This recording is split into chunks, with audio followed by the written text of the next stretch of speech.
Welcome to this special edition of Issues and Answers. I'm Ian Boyne. Tomorrow is Labor Day and we are in Workers' Week. To speak to us about these issues, we have invited the head of the Jamaica Productivity Center, Dr. Charles Douglas, as well as trade unionist Cavan Gale, president of the Bustamante Industrial Trade Union. Gentlemen, good to have you on the show. I want to start with you, Cavan. Give us a little bit about the background to Workers' Week.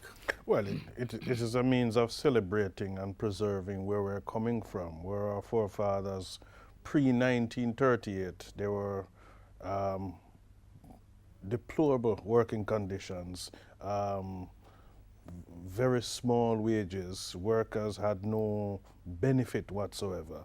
And so what emerged out of 1930, the culmination of the riots on the sugar estates and what took place on the waterfront, culminated in the start of what would have been benefits and major legislations for workers.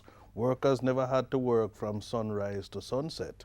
Workers had vacation leave, sick leave entitlement, the emergences of certain peculiar acts, the Factories Acts, which is somewhat outdated now, but that gave rise to improved working conditions, setting a minimum standard for wages, outlining equal pay for equal work, the Labor Relation and Industrial Disputes Act of 1975, which gave workers the right to organize and the freedom of association, the right to bargain collectively, the right to set steps to deal with grievances going to the Ministry of Labor and arbitration. These are some of the benefits and legislations that are in place today that we take for granted.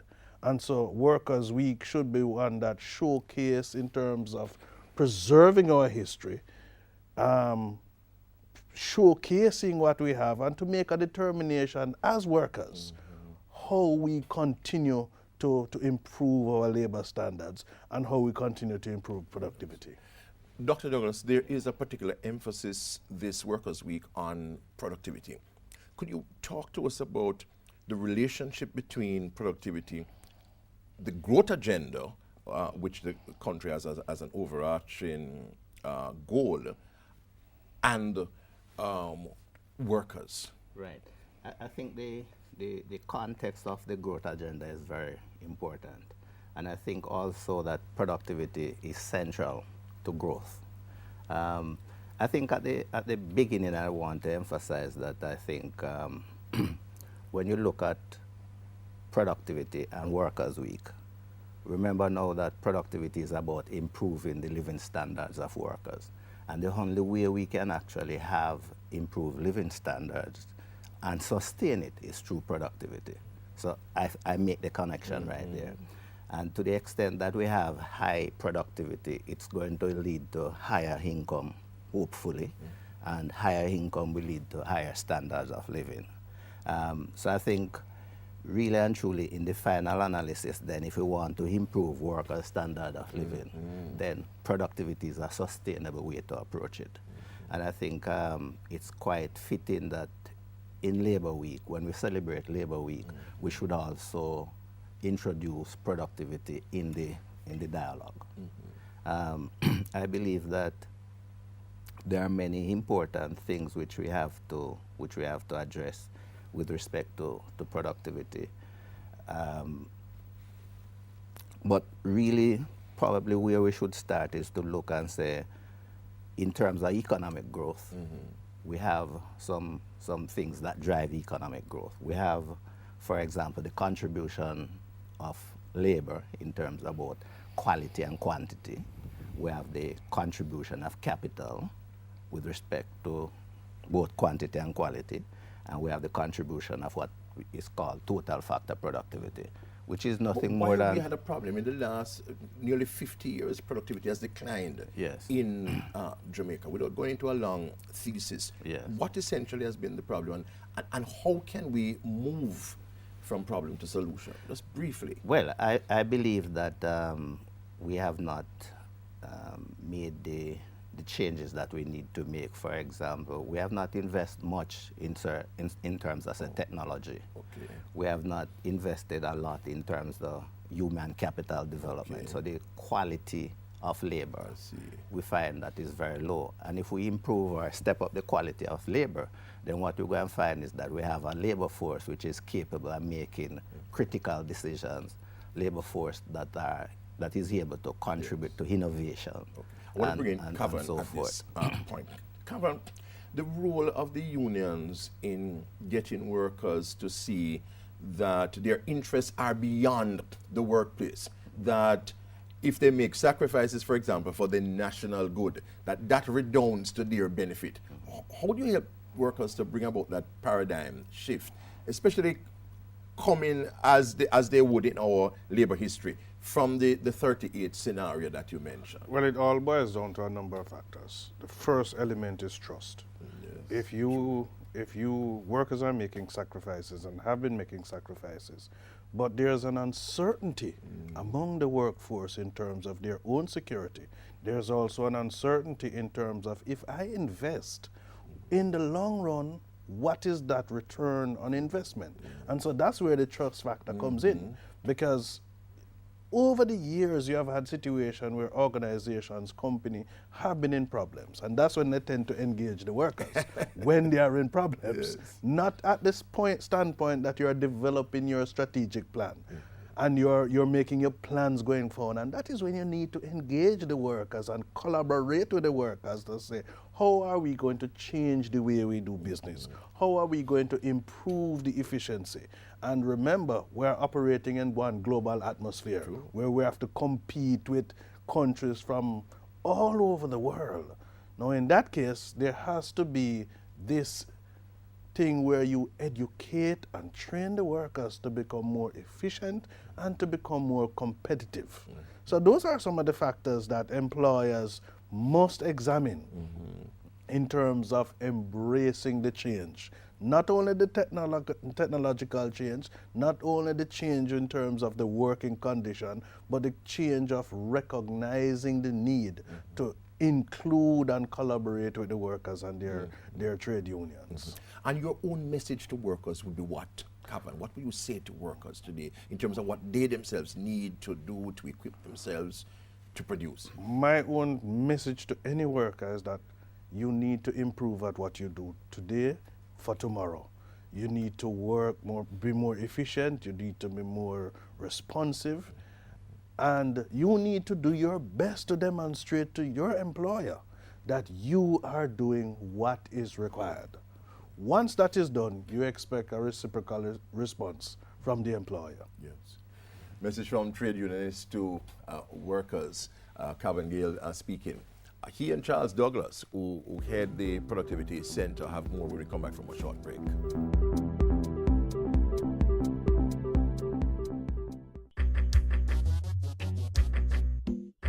Nutritious food, succulent dishes, superior workmanship, and excellent service. Jamaica is on the go.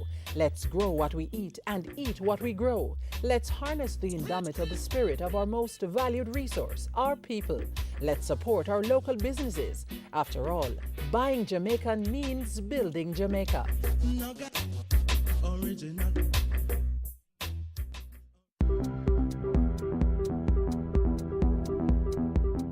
On the eve of Labor Day, we talk workers' issues. We have with us the head of the Jamaica Productivity Center, Dr. Charles Douglas, and the president of the Bustamante Industrial Trade Union, Cavan Gale. Dr. Douglas, what have been the kinds of things that the Productivity Center has been involved in terms of boosting productivity? Just very briefly.